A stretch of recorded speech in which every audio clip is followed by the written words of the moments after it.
Биринчи байлык — ден соолук. Кутмангушева кечиңиздер менен, кадырлуу замандаштар. Баардык сүйүктүү угармандарыбызга ысык салам айтабыз жана сиздер менен аптанын дүйшөмбү күнү жаңы иш чымалыгын биз ден соолукка кам көрүү менен баштайбыз. Кечки саат 18:00. Демек, Окей радиосунда, үй бүлөлүк радиодо ар бир адамдын ден соолугун чыңдаган, ар бир адамды ден соолукту сактаңыз дегенге үндөгөн Окей радиосунда иммунитет доктурусу. Аты жөнүм Айнура Миназарова.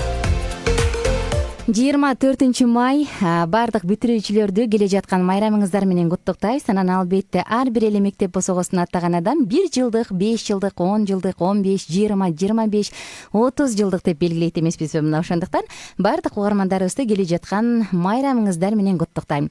Анда достор, бүгүн иммунитет доктурусунда биздин организмде майда көп болгонуна көбүнчө баа бербей, көбүнчө барктабаган ооруп калса анда жулуп сал деген тиш тууралуу сөз кылмакчыбыз. Тиш негизи организмде кандай ролду ойнойт?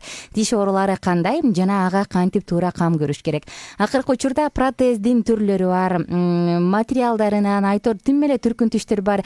Керек болсо бир эле тишин курттаса аны жулуп туруп бурама менен бекитип берем дешет эмеспи? Бирок ошонун баардыгы биздин өзүбүздүн табигый тишибизге жетейби? Алардын ден соолукка кандай зыян жагы бар? Келиңиздер, бүгүн биз ушул актуалдуу теманын тегерегинде сөз кылалы. Төрүбүздө мыкты коногубуз бар. Жакшынакай эжекебиз төрүбүздө. Алдыда мен сиздер менен тааныштырам. Албетте адаттагыдай бир музыкалык чыгарма угуп алган соң мына ошондуктан биз менен бирге болуңуздар.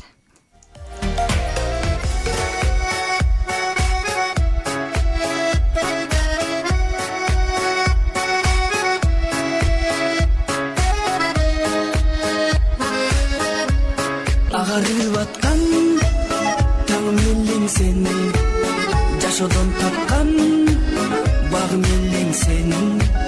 Сени сүйөмүн, сени күтөмүн, эзилип бүттүм.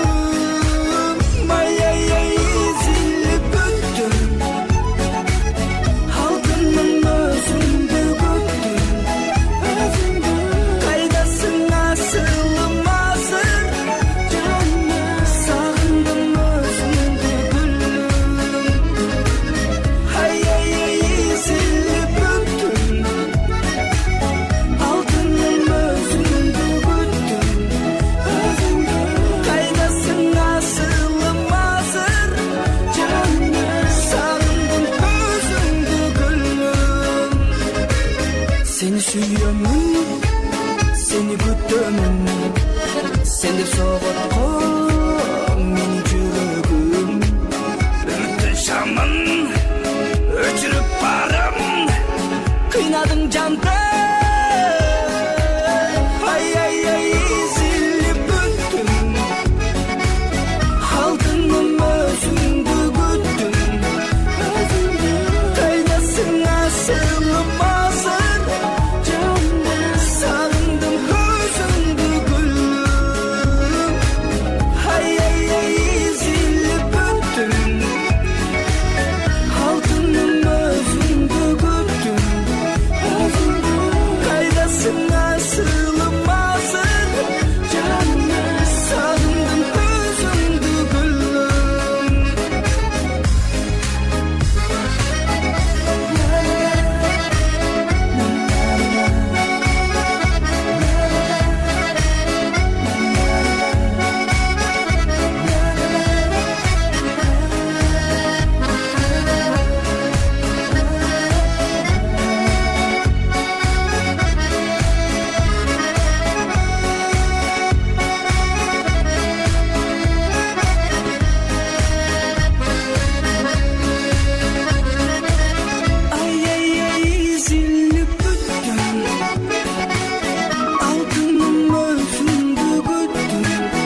соолук акылдуу адамдын энчиси.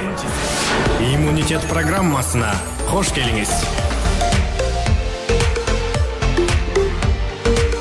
Дагы бир жолу баардык сүйүктүү угармандарыбызга ысык салам айтам, достор.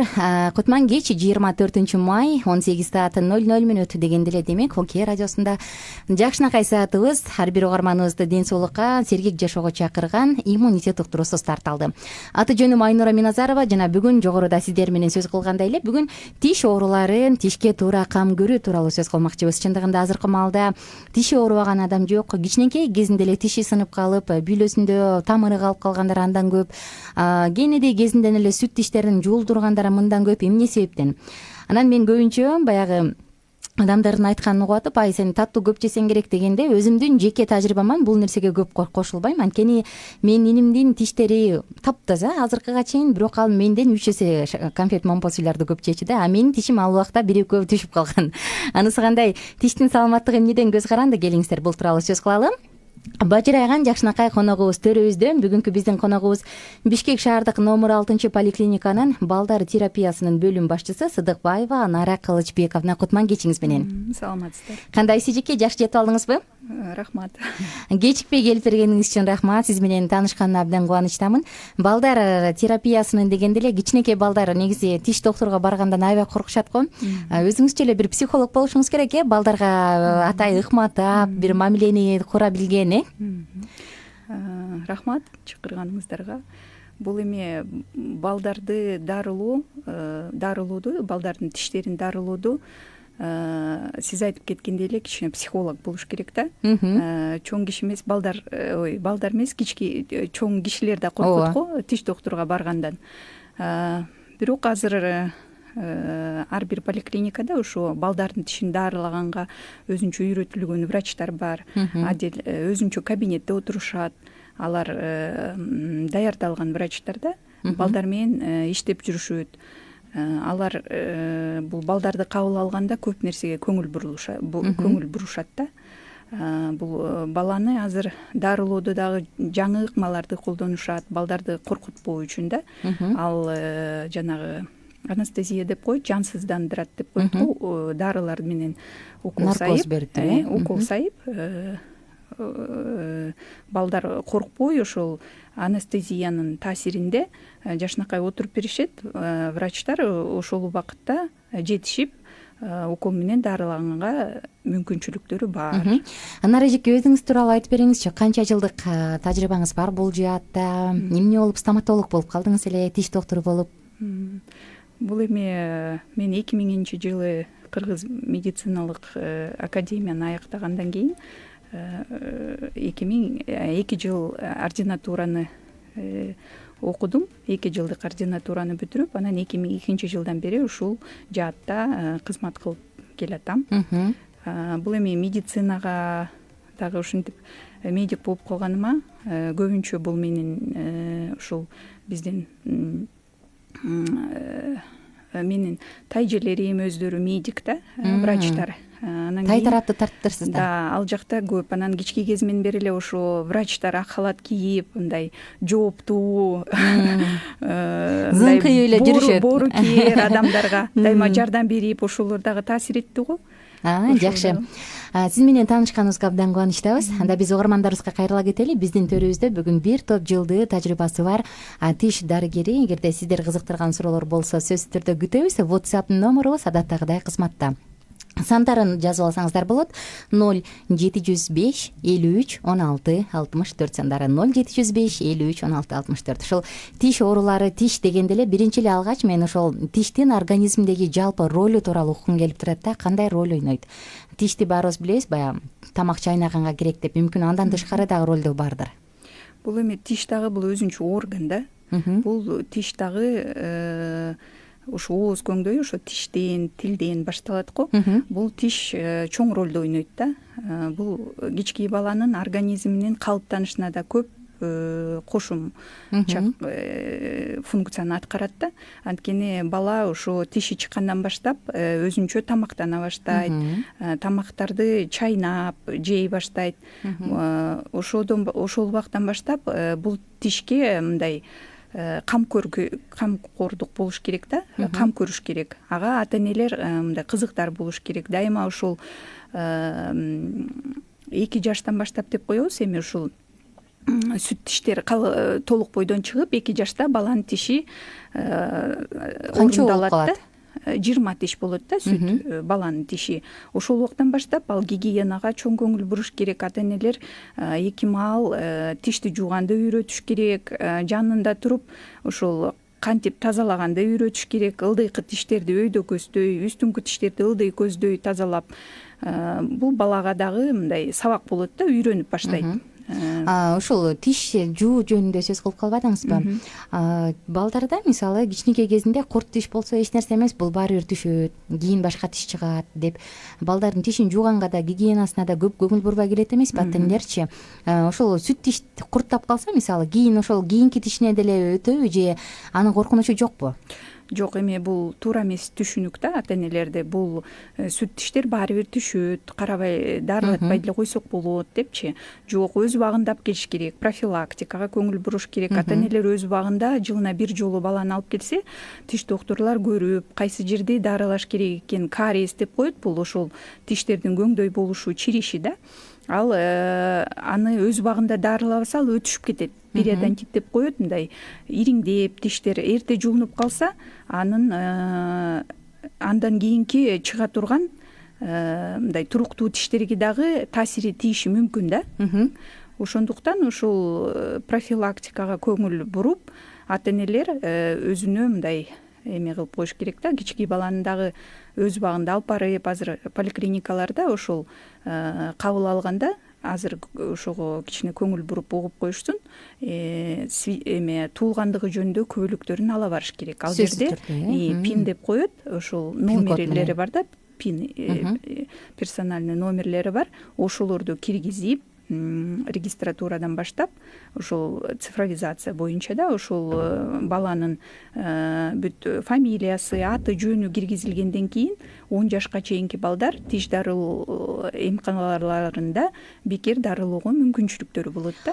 Ошол тиш дуура тууралуу сөз кылып атпайсызбы? Негизи сүт тишти жулуп салуу туурабы же туура эмеспи? Жок, туура эмес. Ал да өз убагында өзүнүн функциясын аткарып бүткөндө, өзүнүн убагы келгенде түшөт ал. Мындай эмеси тамыры деп коет го, ал дагы өзү ошол убактысы жеткенде, ал деген мындай эме бар да, схемасы бар да, өзүнүнчү мындай кезеги келгенде түшөт да. Эң башында алдыңкы тиштери түшөт, центральный тиштер деп коебуз, үстүңкү тиштер, ошентип мындай эме боюнча, таблица боюнча. Мисалы кичинекей кезибизде баягы сүт тиштер түшүп калганда кетирип калат го маңдайыңчы, анан монтип жаңы тиш чыгып атканда тилиң менен түртүп жалай бересиң го. Ошондо апам урушчу эле, ай тишиң кыйшык чыгып калат, антпей депчи. Канчалык деңгээлде ушул туура? Чын эле кыйшык чыгабы же андан көз каранды эмеспи тиштин чыгышы? Ал тиштерди дагы өз убагы келгенде хирург деп коебуз го, хирург врачтар алып коюш керек, орунду бошотуш керек. Тиштер кыйшык түшпөш үчүн да. Көбүнчө могу астыңкы тиштер деп коет го, резцы деп коебуз, астыңкы тиштер, кашка тиштер деп коебуз. Ошолор өз убагында алса, өзүнүн ордуна чыгат. Ар бир тиш өзүнүн ордуна чыкса, орду өз убагында бошосо, алар түз өзүнүн ордуна чыгат да. Анан ошентип айтып атпайлыкпы, кайрылбай жүрө берсе, ал астындагы тиш да түртүп, орун издеп, мындай башка ууру тиштер чыга баштайт. Ошого көңүл буруш керек Таш да. дебедимби? Аш чайнагандан башка, тамак аш чайнагандан башка тиштин дагы башка ролу барбы организмде? Эми кандай эме деп коет го, эстетический мындай сулуулук үчүн. Сулуулук үчүн деле эмес, эми ден соолукка мындай сүйлөгөнгө, адамга тиш деле мындай тил менен так сүйлөгөнгө жардам берет деп айтсак болот. Жакшы. Эми ошол тиш тууралуу сөз кылган соң, сүт тиштен кийин эле мен дароо акыл азууга өткүм келип атат. Акыл азуу ар бир адамдыкы ар кайсы куракта чыгат эмеспи? Анын организмге ушул ооз көңдөйүндө батпаса да болбой, кээде жырып чыгып, кээде чыга албай бир айланып кетирет го. Организм үчүн ал керекпи негизи? Эмне себептен кеч чыгат анан? Эми адамдын 32 тиши болсо, анын 4-өө акыл азуу деп коет да. Алар акыл азуу 8-чи тиштер деп айтып коебуз, мындай айтып жүргөндө. Алар дагы мындай өзүнүн орду, батса чыгат да, анан мындай жанагы азу тиштердин жанына батпай калат азу кээде. тиштердин чыгышы дагы кыйын болгону менен бул 8 тиш көп ушундай кыйынчылык менен чыгат да, үстүндө мындай жанагы бүйлө деп коебузго, жисина жаап калат, анын астына тамак тыгылат, анан туура эмес жайгашып калса жанындагы тиштерди түртөт, ал тиштерге дагы мындай таасир тийиши мүмкүн да. Ошон үчүн балдар мындай туруктуу тиштери чыккандан кийин акыл азуусу барбы жокпу, азыр панорамный снимок деп коюп атпайлыкпы, мындай оозду толугу бойдон тарткан сүрөттөрчү, ошодон көрүп кандай багытта жатат, туура жатабы, оорду болобу же аны алып ташташ керекпи, мындай мүчүлүштүктөрдү пайда кыла электечи. Ал үчүн бир жолу ошондой снимок жасап поликлиникага барганда көрүш керек да. Бул эми ошо мындай подростоктор деп коебузго, өспүрүм кезинде көрүп билсе болот, алдын алса. Негизи ал организмге керекпи? Ал азу тиш же өзүнүн бир орду барбы, ролу? Эгерде мындай батса, жаак түзүлүшүнө карата болот, түз чыкса, кадимкидей эле чайнап жеп колдонуп жүрүшөт. Бирок ал айтып атпаймынбы, жанагы эмеден көрүп, рентгенден көрүп, анын жайгашканын билиш керек. Кыйшык болуп жакын тиштерге таасир бере турган болсо түртсө, анда аны алып эле чыга электе эле хирургдар, азыр мындай тажрыйбалуу хирургдар акырын алып коюшат да. Анан ар кайсы куракта, ар бир адамдыкы ар кандай учурларда чыкканы эмнеден көз каранды да? Мисалы, кимдир бирөөнүкү өспүрүм куракта эле чыкса, кимдир бирөө 30га чыкканда, кимдир бирөөнүкү 20да чыгат эмеспи? Ушул жайгашканына байланыштуу болот, жана туурасынан жатып калган тиштер болот, ал жакын тиштерди түртүп же мындай өзү жарып чыга албайт. Ошо боюнча кыйнап адамды мындай орусча кошуп кетсем болобу, трудное прорезывание деп коет, көп мындай оңой менен жаралбайт, оңой менен чыкпайт да. Анын үчүн ошентип өз убагында алып койсо, адамга дагы мындай кыйынчылыктарды туудурбайт, жаратпайт. Достор, биздин WhatsApp номерубуз кызматта 0705 53 16 64 сандары кызматта 0705 53 16 64. Эми кийинки көзөктө тиштин сапаты тууралуу сөз кылгым келип атат. Жана эфирдин башында айта кетпедимби? Менден 2 жаш кичүүнүм бар да. Анан ал кичинекейинде момпосуйларды каттыратып жейчи да, тим эле башына жаздыгын алдына катып алып, анан апамдар: "Ай, тишиңе курт түшөт. Мен болсо 2 мал жууп, мен тиштеримди аябай сактайм" деген. Анан кийин аныкына караганда меники биринчи курт түшүп, биринчи түштү да. Анан азыркыга чейин ал бир да курт тиши жок да. Анан күлүп калат да: "Көрдүңбү, мындан деле көз карандым эмес" деп. Анан кээде таң каласың да, ошо курт болгон тиш эмне себептен курттайт? Кариес деп коет эмеспизби биз? Эмне себептен тиш курттайт? Чын эле ошого момпосуй прям ушунчалык 100% таасир этеби? Жок, эми бул кариес деген эң баштапкы оорусу да тиштердин. Бул кариес болгондо тиш мындай үстү жагынан баштап акырын чирип баштайт да, мындай карарып.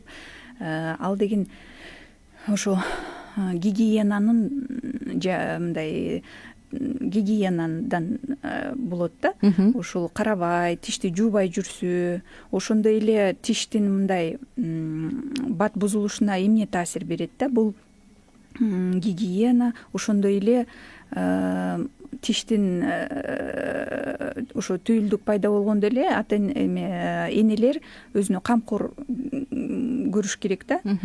Бул ошол убакта эле мындай закладка деп коет го, өзүнүн тиштердин пайда болушунда дагы бул эне өзүнө камкордук мамиле кылып, көп мындай кальций бар тамактарды, сүт азыктарын тамактаныш керек да. Ошондой эле балдар дагы ошол төрөлгөндөн кийин дагы тамактанышына көп көңүл буруш керек, ата-энелерчи. Бул көп сүт азыктарын көп колдонулуш керек да. Таттууну ченеп бериш керек балага.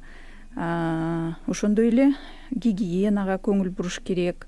Мисалы, тишке иммунитеттин пайдасы, бир тиешеси барбы? Иммунитет менен тиштин байланышы барбы же жокпу? Эми мындай жалпысынан айтканда байланыштуу деп айтсак болот. Мына жанагы флюороз деп коет го. Жанагы Ысык көл областында сууда фтор көп да. анын өзүнүн эмелери бар го, ченеми, Ооба. ошол ашыгыраак да. Ошон үчүн мындай эмальдарда ошондой бир күрөң түстөгү мындай эмелер пайда болот да. Ал Карп сыяктуу пайда болуп калат. Ошол ал тиш эме сууда фтор көп болгондо да. Бул тамеки чеккендиктен эле эмеспи? Жанагындай саргарып, бир тиши Жок, ал күрөң түс чылым болуп калат го? чеккен, тамеки чеккендердики ал мындай жылдан жылга налет деп коет го, жана тиштин сыртында ошондой капталып, ошондой өңгө алып келет да. Жакшы. Кариес эми ошол курт тишке курт түшүптүр деп сөз кылып калган соң, биринчи эле кезекте аны кантип туура дарылаш керек? Анан ушул жөнүндө. Кариес ушу айтып атпаймынбы, бул эң баштапкы диагноз болуп саналат, балдардыкы да, чоң кишилердики дагы. Аны мындай врач көргөндө ошондой жанагы жансыздандырып деп атпайлыкпы, анестезия да, орусча айтканда, ошондой укол менен сайып пациент оорулуу келгенден кийин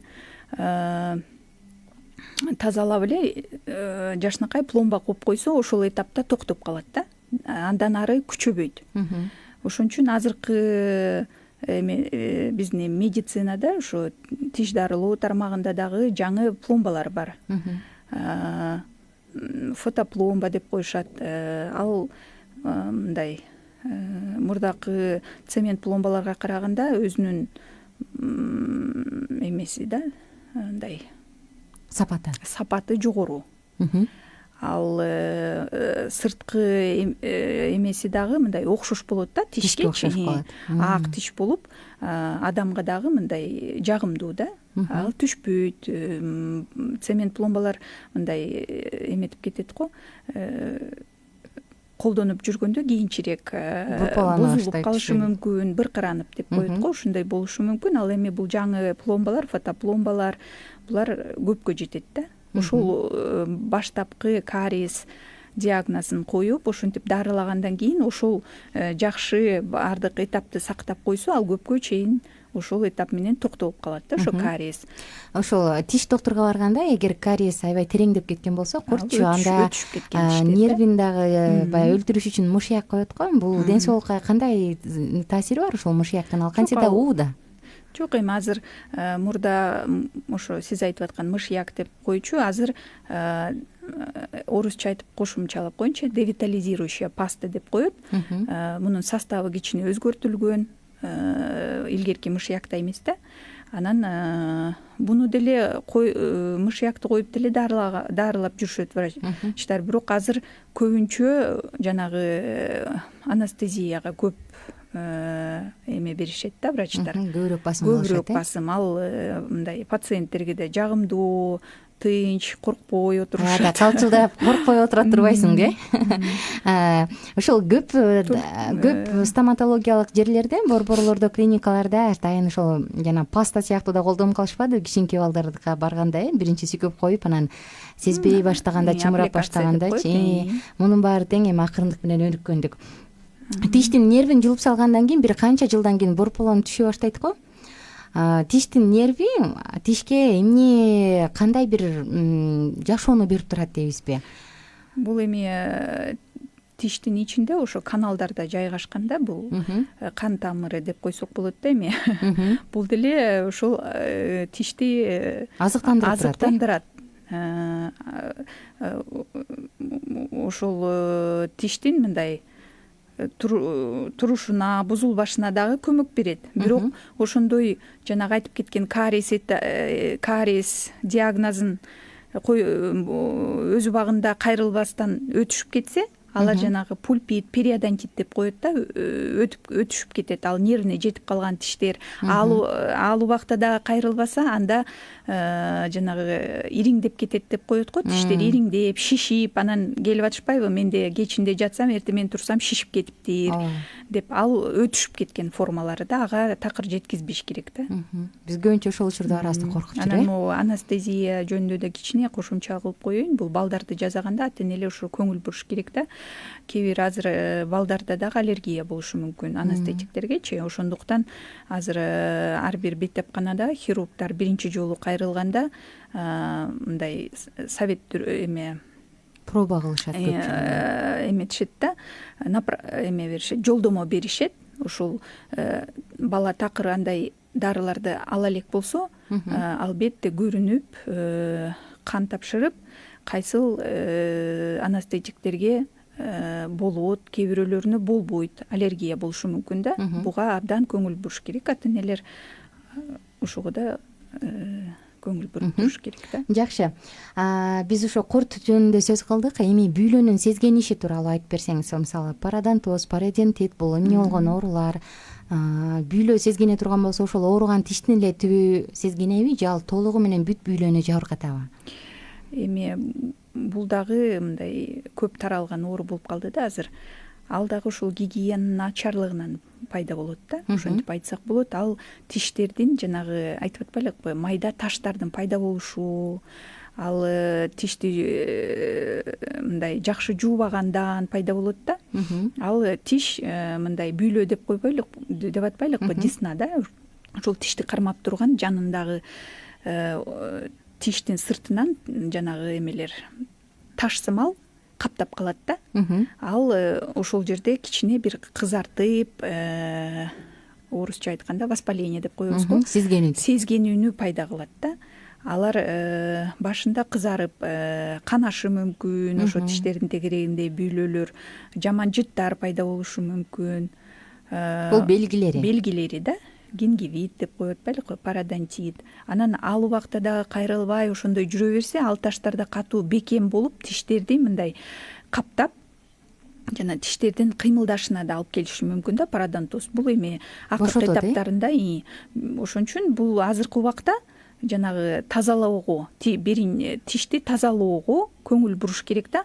Ал үйдөн тазалаган бул мындай гигиена да. Ал эми поликлиникага бир жолу жазылып, ошол пародонтолог врачтар бар, ага дагы барып жанагы мындай профессиональный тазалоо деп коет, тишти атайы суу менен чачыратып, мындай тишти ысытпай, бүт ошол жанагы айтып аткан таштардын баарын тазалап, ар бир ошол тиштин тегерегиндеги бүйлөлөрдүн баарын тазалап турса, ал мындай эмелерге алып келбейт да.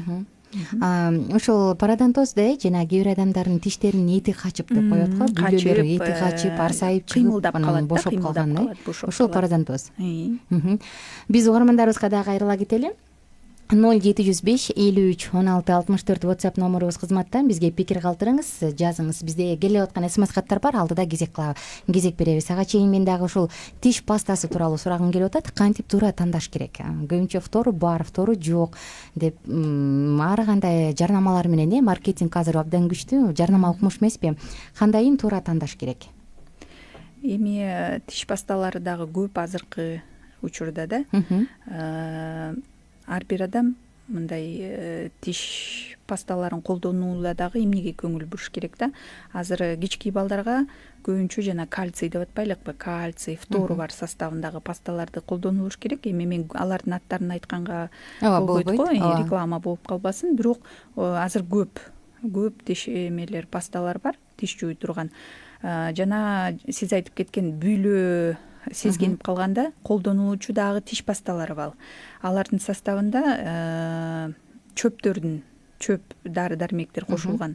Атайы ошол жазылып турат да, ошо бүйлө сезгенишинен профилактикага карата тиш пасталары бар, ошолорду колдонулуш керек. Жакшы. Тиш щеткасын туура тандоо тууралуу айтып берсеңиз. Эми тиш щеткасы дагы мындай эмесинен жанагы катуулугуна, жумшагына, катуулугуна жараша болот да. Өтө катуу, жумшак, орточо. Эми көбүнчө орточо жумшактыктагы тиш щеткаларына мындай колдонулган жакшы да. Аны сатып келгенде деле базардан ата энелер албетте мындай кайнак суу куюп, мындай обработка тазалап, андан кийин колдонулуш керек да. Кичинекей балдаргачы канча жашка чейин ошол орто жумшагын же болбосо жумшагын колдонуш керек кичинекей балдар? Жок, орточо жумшактыктагы тиш щеткаларын колдоно эле болсо, 2 жаштан баштап толук колдонууга болот да. Ал эми жанагы сүт тиштери жаңы чыгып келаткандар, аптекада азыр көп эмелер бар.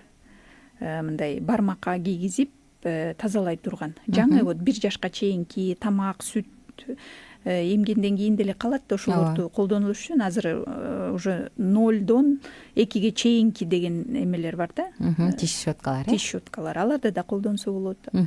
Жакшы. Келип аткан СМС каттар бар. Саламатсызбы? Кош бойлуу кезде курт жеген тишти дарыласа болобу дейт 671 сандары. Албетте эми кош бойлуу учурда кичине мындай дарылаш керек. Оорутуп атса дарылаш керек да. Бирок ага жеткирбей пландаштырууга көңүл буруш керек деп айткым келет да.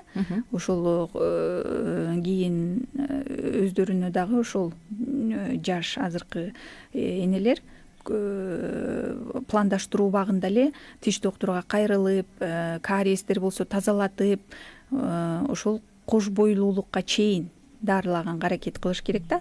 Ал эми жетишпей ошондой болуп калса, албетте дарылаш керек. Мен азыркы рентген жасаганга кичине болбойт да. Азыркы медицинаны билбейм, бирок апам көп айтып калат да, кош бойлуу кезде ар бирибизди тиш дарыгерден өткөрүп, ар бир тишибизди текшертип, дарылап туруп, анан кийин бизди төрөткө болот да, анан деп уруксат берчү эле депчи. Азыр кандай бул жаатта? Ушундай эле кош бойлуу айым баягы учетко тургандан кийин тиштерин текшертишеби азыр деле? Ооба, келип милдеттүү түрдө азыр жанагы мамлекеттик кирген кепилдикке кирген жарандар, аларга пенсионерлер, 10 жашка чейинки балдар жана кош бойлуу айымдар. Алар бекер ушу тиш дарылоо эмканаларында дарыланышса болот, акысыз. Саламатсыңар дейт кийинки абонентибиз. Тиш клиникасын кантип туура тандайбыз, коркосуң же баардыгы эле кепилдик бере алабы? Кичинекейлер канча жашында барса болот стоматологияга деп Орусиядан Мирлан аттуу угарманыбыз жазыптыр. Эми поликлиникалар көп да. Бизде шаарда 6 поликлиника бар да. Эмкана мамлекеттик 6 эмкана бар. Ал жакта толугу бойдон хирургия бөлүмү, терапия бөлүмдөрү бизге ошо кайрылган жарандын баарына толук камсыз. Бул жакта баягы адам каттоосуна карайсыздарбы же кайсы жерден келбесин кабыл ала бересиздерби? Бул эми азыр биз жогоруда айтып кеткендей мамлекеттик кепилдикке кирген жарандар деп атпайлыкпы? Бул пенсионерлер, кош бойлуулар, балдар эмканаларга кайрылышат, бирок район болуп бөлүнгөн. Алар өздөрү дагы билишет, көп жылдан бери кайрылып жүргөндөрчү. Бул Первомай районуна караштуу тургундар, Свердлов районуна караштуу тургундар, алардын мындай чектөөлөрү бар да. Мурда ошондой мен эми азыркы убакта кайсы эмкана жакса, кайсы эмканага кайрылгысы келсе, ошол мамлекеттик кепилдикке кирген жарандар кайрыла беришет. Андай мындай бөлбөйбүз да. Ал эми чоң адамдар азыр жанагы өзүнө өзү камсыздандыруу бөлүмү деп атпайлыкпы? Толугу бойдон эми акчасын төлөп берип, ушундай дарылана алышат. Каалаган эмканасына кайрылса болот. Жакшы.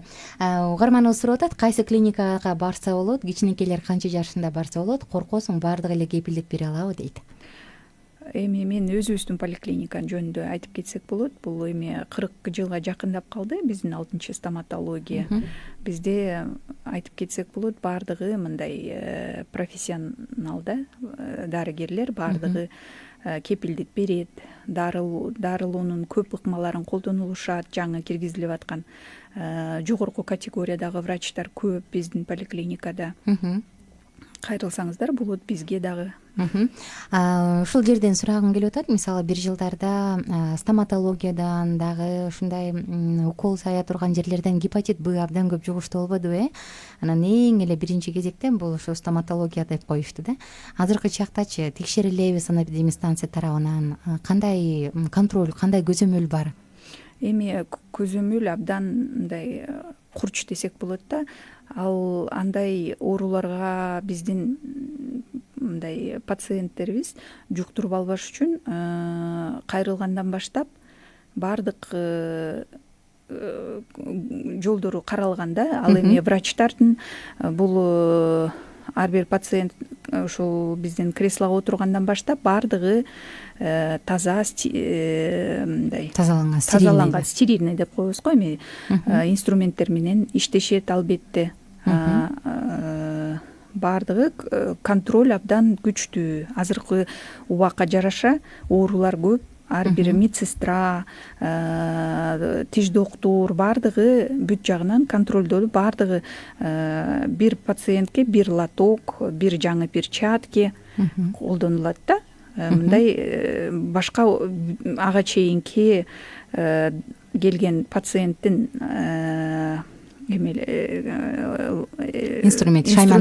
шаймандары экинчи жолу экинчи пациент менен контакт болбош керек. Ал баардыгы каралган. Бирок ушу стоматологияга барсаңчы, баягы үстөлдүн үстүндө баягыдай эле бирден эле даана шаймандар тургандай болот го? Жок, ал сен талап кыла аласыңбы, мисалы баргандан кийинчи анан менин көзүмчө көргөзүңүз депчи? Азыр контроль күчтүү. Врачтарда өзүнүн мындай эмесин сезишет да, жоопкерчилигин абдан сезишет. Ошол жактан сурагым келип атат. Мисалы азыркы этапта мамлекет бул жеке ишканаларга өнүгүүгө жол бериш керек, алардын үстүнөн баягыдай катуу көзөмөлдүн кереги жок деген бир көп чектөөлөрдү алып койбоду Анан мисалы санэпидемиологдор мурун каалаган убагында барып текшерсе, азыр пландуу учурда, пландуу гана жерде барып текшерип калышпады Бул жаатта алганда жеке клиникаларда ушундай коркунучтуу ооруларды жуктуруп алуу, кан аркылуу жуга турган оорулар көп да, СПИД, ошол эле гепатит, ошол эле ВИЧ толтура эмеспи? Ушуларды жугузуп алуу коркунучу жогорураак эмеспи? Кандай ойлойсуз мисалы? Жеке клиникаларда жок, жеке клиникаларда азыр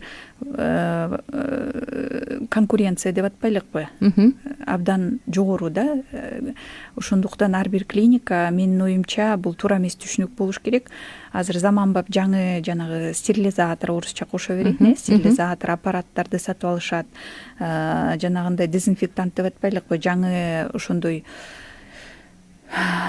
растворлорчу. Ошолорду дагы колдонуп, өздөрүнүн мындай жоопкерчилигин сезип, азыр башкача көз карашта деп ойлойм да, менин оюмча. Мисалычы, мен эгерде стоматологко бара турган болсом, барардан мурун, мисалы жөнөкөй эле, бул балким баналдык мисал болор, гепатит Б-га каршы анализ тапшырып, мына меники таза, мага жугузуп албагыла деп барсам болобу? Же бул кандай болот? Негизи бизде кардар катары кандай биздин укуктарыбыз бар ушул стоматологияга барардан мурун? Жок, сиз өзүңүз билсеңиз, гепатит менен ооруган эмессиз. Аны регистратурада отурган регистратор киргенде эле карточка ачканда сурайт: силер оорудуңар беле, ооруган жок белеңер? Анан өзүнчө бир белги коет да. Ал врачтын дагы коопсуздугун эметет да, мындай врач көрүп, бул өзүнө жугузуп албаш үчүн дагы чара да. Анан албетте бизде кандай укугубуз бар кардар катары? Эми сизге, вот сиз кайрылгандан баштап ошо айтып атпаймынбы, врачтар сизге ошону жугушпаш үчүн, азыр эми орусчада кошуп кетейин, инфекционный контроль деп коет да, по требованию инфекционного контроля баардыгы сакталыш керек. Ошол чарада көп иштер жүргүзүлүп атат да, анын баарын айтып отурса көп убакыт, бирок бул сиздин коопсуздугуңузду, врачтын дагы өзүнө жуктуруп албаш үчүн колдонулган чаралар деп айтсак болот да. Демек, мен бара турган болсом, эгерде жекеби же мамлекеттикпи, менде мындай оору жок, мына тастыктоо мага жугузуп алгандан абайлаңыздар, сураныч, жаңы тазаланган шаймандарды колдонуңуздар деп мен талап кылсам болот? Албетте болот. Сиз көрүп турасыз, сиздин көзүңүзчө жанагындай шкафтар бар, тазаланган стерильный инструменттерди алып келет. Ошол жактан врач коет сиздин алдыңызга, баарын перчаткалерин кийет, баардыгын сизге ошол сиздин көзүңүзчө, да, сиздин көзүңүзчө болот анын баарычы. Сизге электе эч качан даярдабайт. Сиздин көзүнчө жана кол каптарды кийишет. Ошол стерильный шкафтан барып, азыр эми кичине толуктап кетсем, бул жанагы тиштерди биз эметебиз го, кариестерди тазалаган инструментибиз, наконечник деп коет го. Ошолорду дагы обработка кылыш керек да. Ал үчүн дагы ошол эмканаларда атайын аппараттар сатылып алынган. Ультрафиолет нуру менен ошол пациент келердин алдында же сиздин көзүңүздө сиз сурансаңыз же болбосо сизге көрсөткүсү келсе врач барып ошо сиздин көзүңүзчө салып тазалап ошол аппараттан чыгарып таза ошондой наконечник деп айта берелик, эми орусча терминди колдонуп ошону менен колдонулат да, ал да тишти жанагы тазалаганга жардам берет, жардам берет. Саламатсызбы? Мен сурайын дегеним, гепатит оору жукпаш үчүн анализ талап кылсаңар болобу? Биз да баралы деп ошол оору жугат деп коркуп жүрөбүз дейт 679 сандары. Эгерде колуңузда болсо ошондой результат өзүңүз менен алып барсаңыз болот. Чүй Алматинкадагы стоматология жекеби же мамлекеттикпи? Ошол жак кандай дейт кийинки угарманыбыз. Чүй Алматинка бул Восток 5 болуп калат. 4-үнчү поликлиника, мамлекеттик эмкана, жакшы поликлиника, кайрылсаңыздар болот. Кээ бир частный клиникаларда балдардын тишин дарылардан мурун газ менен уктатып коет экен го, балдарга ден соолугуна начар эмеспи бул дейт. Зыянын тийгизбейби дегени сураса керек угарманыбыз. Жок, ал азыр колдонулуп эле келатат. Мындай кээ бир балдар бар да, абдан коркок, ооздорун ачпайт, ыйлайт. Ошондуктан ата энелери ошондой ыкманы тандаса, жеке клиникаларда колдонулат. Биздин өзүбүздүн поликлиникадагы газ менен эмес, наркоз менен балдарды дарылайбыз да. Жакшы. Биз ошол карамагыбызда 19 эле мүнөттүк убакыт калды. Угармандарыбыз үчүн кайталай кетейин. Дагы бир жолу WhatsApp номурдон 0705 53 16 64. Тиш жуулунгандан кийин же ичкерип калган тиштердин үстүнө кийгизип коюшат эмеспи? Биз мост деп айтабыз. Айтор ишылса жасалма тиштер толтура го. Ушулардын ден соолукка тийгизген таасири жөнүндө айтып берсеңиз, кайсы тиш ашказанга таасир этет, кайсы тиш этпейт, кайсынысын салдырыш керек, кайсынысын салдырбай эле койгон жакшы? Жок, азыр материалдары да түркүн түстүү азыркы учурда. Түрдүү. Эми бул тиштердин үстүнө кийген жанагы коронкалар да, кептелген тиштер деп коебу. Абдан көп азыр колдонулушат. Жанагы азыр көбүнчө жана металлокерамика деп атпайбы, ошол металлокерамикалык коронкаларды кийгизишет, ичкерип калган тиштер. Аларга пломба койсо баары бир быркыранып сынып калышы мүмкүн да. Ошондуктан мындай тиш доктору көрүп, ошо кеңеш бергенде өзү эле айтат да, кайсы тиштерге кийгизиш керек, кандай конструкцияны, кандай ыкмаларды, кандай ыкма менен дарылаш керек. Терапевттер дарылагандан кийин ошол ортопедтерге жиберет. Ортопедтер өздөрү кеңешин берип, өздөрү кандай ыкмасы туура болсо ошондой коронкаларды эметишет да. Так коюшат. Мисалы мен укканда жана сары тиш бар эмеспи, убакыттын өтүшү менен агарып кетет го, өңү өчүпчү.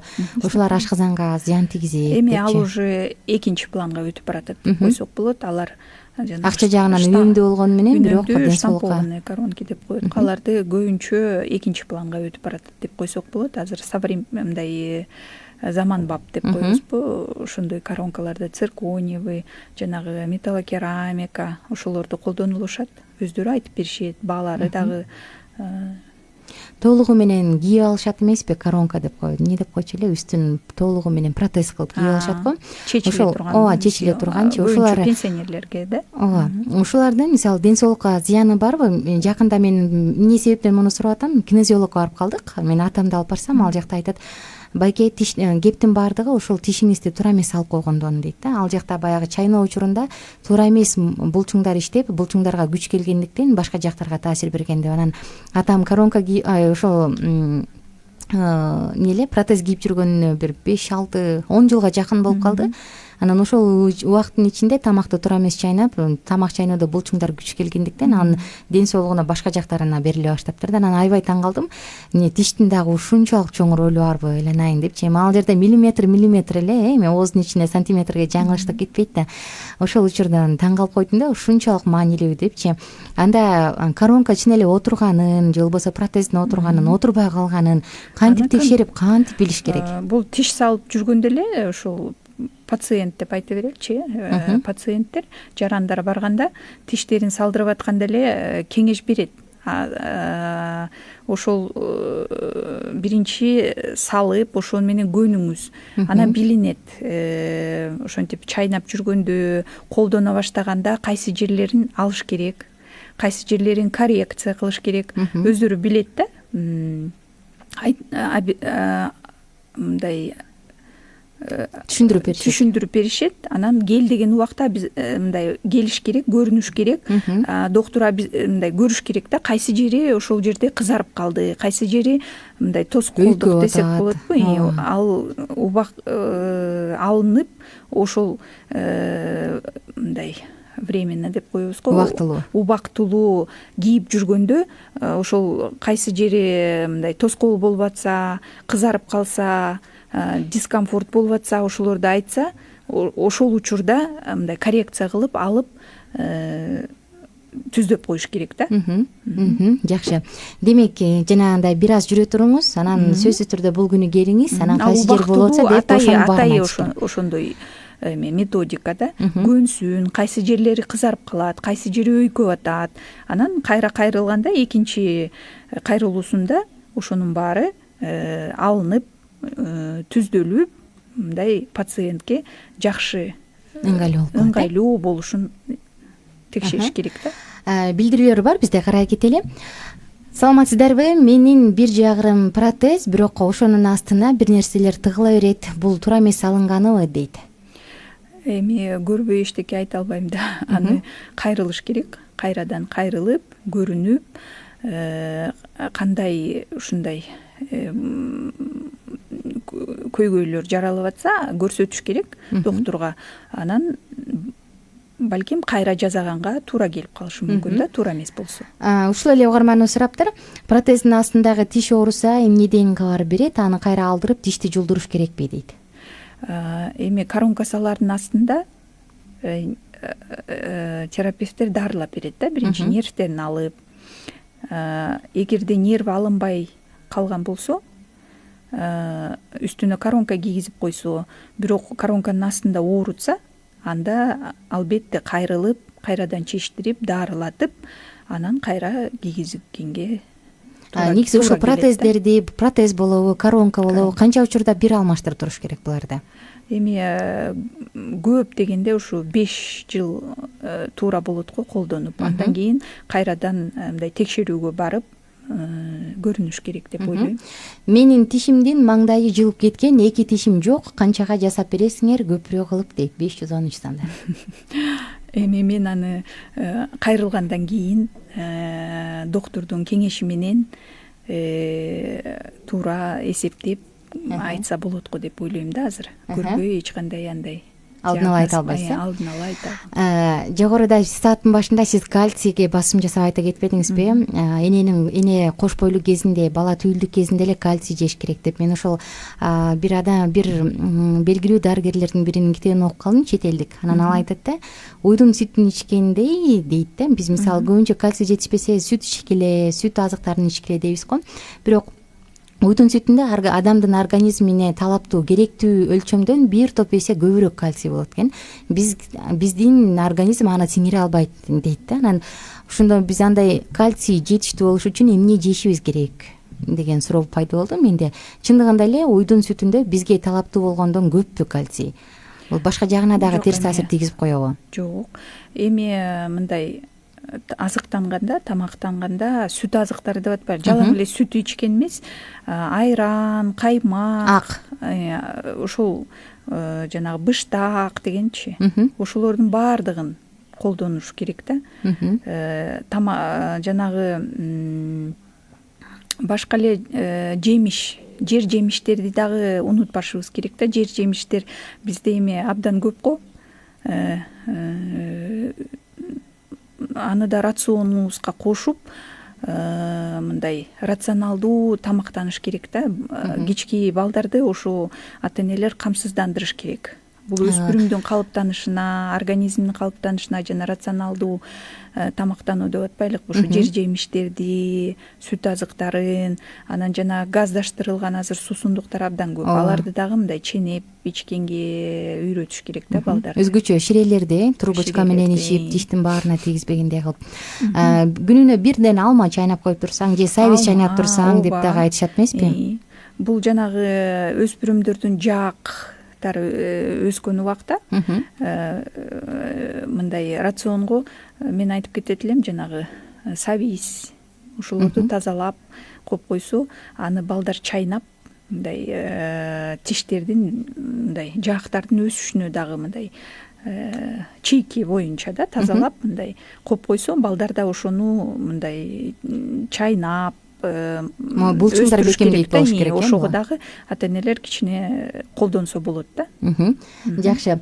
Эми тиштин бекем болушу үчүн биз дагы кандай ыкмаларды көрө алабыз? Кантип биз алдын ала алабыз? Тишибиз бошоп, паратантоз болуп, жанагындай болуп шалкылдап калбаш үчүн? Эң башкы ушул профилактика деп атпайлыкпы? Бул тиштердин таза турушуна көңүл буруш керек да. Ал ошо кички балдардын тиши пайда болгон убактан баштап эле чоң кишиге чейин ошол гигиенага чоң көңүл буруш керек. Щеткаларды өз убагында 3 ай сайын деп коебуз, 3 ай сайын которуп туруш керек да. Анткени андан көп колдонулса, жанагы щетканын дагы щетинкалары ар кай жакты карап, ошо бүйлөлөрдү дагы мындай травмага алып келет деп айтса болот да. Микробдор көбөйүп кетиши мүмкүн. Ошондуктан 3 айга жетпей которуп туруш керек щетканы. Анан эликсир, жанагы оозду чайкаган эмелери бар го, ополаскиватель деп коелгон, ошо суусундук деп койсок болобу, ополаскиватель. Аларды да колдонгонго балдарды үйрөтүш керек. Анан мен айта кетет элем, эми бул өзүмчө жеке оюм да. Жанагы балдар эртең менен кеткен, мектепке кетип кечке чейин жүрүп атышпайбы? Ал жакта эми тишти жууганга мүмкүнчүлүк болбойт да. Анан ошондой тиш чайкаганга сатып беришсе, балким тамактангандан кийин тишти да чайкап, ошондой камкор көргөнгө болот да. Бул дагы көп өзүнүн салымын кошот деп ойлойм да. Өтө ысык, өтө муздак температура тиштин эмалына канчалык деңгээлде соккурат? Эми абдан муздак маруу, балмуздак же бирденке муздак нерсе жеп аткандан кийин шак эле ысык тамакка өтүп болбойт да. Бул тиштин бузулушуна алып келет, эмальдардын бузулушуна алып келет. Же ысык тамак ичип атып, андан кийин кайра эле муздак нерсеге бат өтүп кеткенге тоже болбойт да. Эми муну балдарды үйрөтүш керек да. Жакшы, бизде келип аткан билдирүү бар, карай кетели. Саламатсызбы? Менин балам 3 жашта алтыңкы 4 чиши чыгып баштаганда эле түбү саргайып чыккан, саргайып чыкса керек. Эмне себептен мындай болушу мүмкүн дейт? Азыр эми саргарып чыгып атат деп атпайбы? Ал эми азыркы мындай карасак, ошо статистикага делечи, азыркы төрөлүп аткан балдардын тиштери мындай начар да. Ал ошол айтып атпайлыкпы, түйүлдүк кезинде эле эне кам көрүш керек. Витамин жетишсиздүү. Эми балдардын тиштери начар деп айтсак болот да. Жакшы. Ардактуу достор, биздин карамагыбызда 7 гана мүнөттүк убакыт калды. Келип аткан дагы 1-2 билдирүүнү карай кетели. 0705 53 16 64 WhatsApp номерубуз кызматта. Саламатсыздарбы айымдар, жеке кош келипсиз. Үй бүлөлүк Окей радиосуна сонун маалыматтар үчүн ыраазы жылга айтам. Менде мындай суроо бар эле.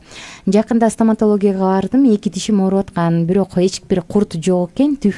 Түбүнөн болсо керек. Түбүнөн бир нерсеси кетип калган. Ошону куюп беребиз 2000 сомго деди. Аябай кымбат экен деп кетип калдым. Бул эмне болушу мүмкүн дейт? Курт жок экен. Түбүнөн ооруп атыптыр, бирок түбүндө ушу бир нерсеси кетип калыптыр дейт. Эмне экенин айтпаптыр бирок. Кичине түшүнүксүз болуп атат да. Мен дагы ошону куюп беребиз деген. Тагыраак жазып койсоңуз, ардактуу көрөрман, эгер бизде угуп жатсаңыз азыр деле, анда тагыраак жазып койсоңуздар. Саламатсыздарбы? Коронканын алдындагы тиш оорушу эмнеден болот? Негизи коронка курттайбы? Менин коронка тишим курттай бергендей болуп ооруй берет. Же анын жанындагы такыр түшүнбөйм, бир топ болуп калды. Стоматологко өткөндө барсам, кариес жок экен деп койгон, бирок күзгүдөн карасам карарып турат. Эмне экенин билбей койдум. Алдын ала рахмат, айтып коюңуздарчы, качан кайрылсак болот дейт.